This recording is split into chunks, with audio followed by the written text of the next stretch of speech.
The difference between the MediaCity branch versus the Northern Quarter one, each of our branches is kind of meant to be a chameleon to the sort of area in which it sits and kind of reflect sort of where it is. So the Northern Quarter one is sort of slightly more quirky, whereas this is a little bit and slightly sort of closer because it's in a flat block, so it's meant to feel very, very domestic. Whereas with this, it's sort of a big open studio space, and what we've tried to do is combine that kind of chintzy domestic sitting room feel with the fact that we're in a huge triple height ceiling unit. But likewise, I imagine that there's going to be a slightly stronger co-working element here, even though we've still got lots and lots of people who hopefully will use it socially. You know, there'll be some more specific stuff that's applicable to MediaCity, so I imagine there'll be, well, we have planned more themed industry talks around media and the digital sectors and things like that. Who are we expecting to walk through the doors of Ziferblat? We're meant to be all-inclusive, so if you look at our Northern Quarter branch or St Paul's Square branch in Liverpool, you know, we get everything from pensioners catching up over a brew all the way to sort of students who are playing a board game, you know, people who are attending a meeting from large companies, small companies, tourists we get a lot of, surprisingly, because they want a break from sort of pottering around the city. I think MediaCity is quite a specific location, so I imagine we'll get a lot of people who live and work here, but hopefully a lot of visitors as well, because I know obviously there's a lot of things going on that people travel to for MediaCity, so hopefully we'll kind of be the sort of place that they can go and just dwell for a bit before they get back to it.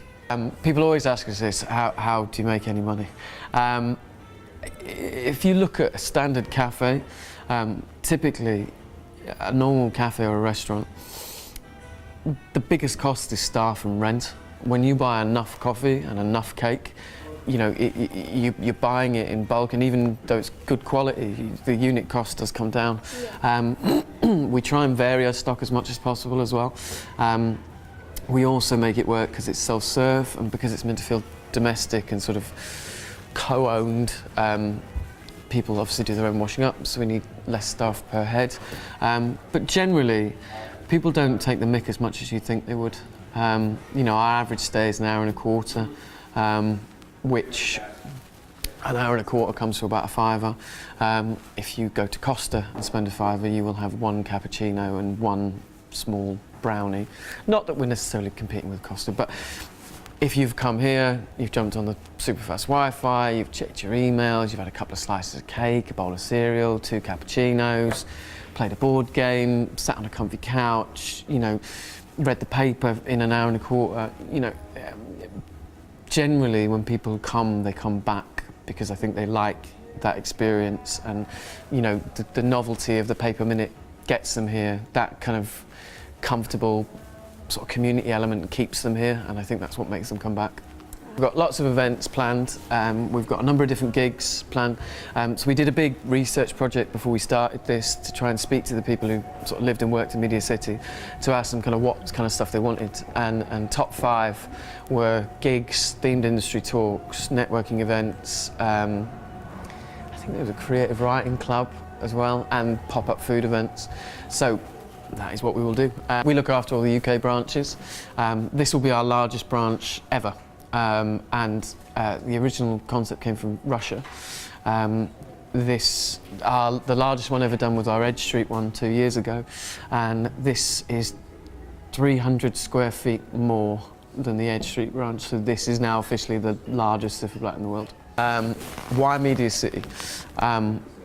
I think it's a really interesting location, MediaCity. There's nowhere quite like it in the rest of the UK, or indeed to a point the world at the moment.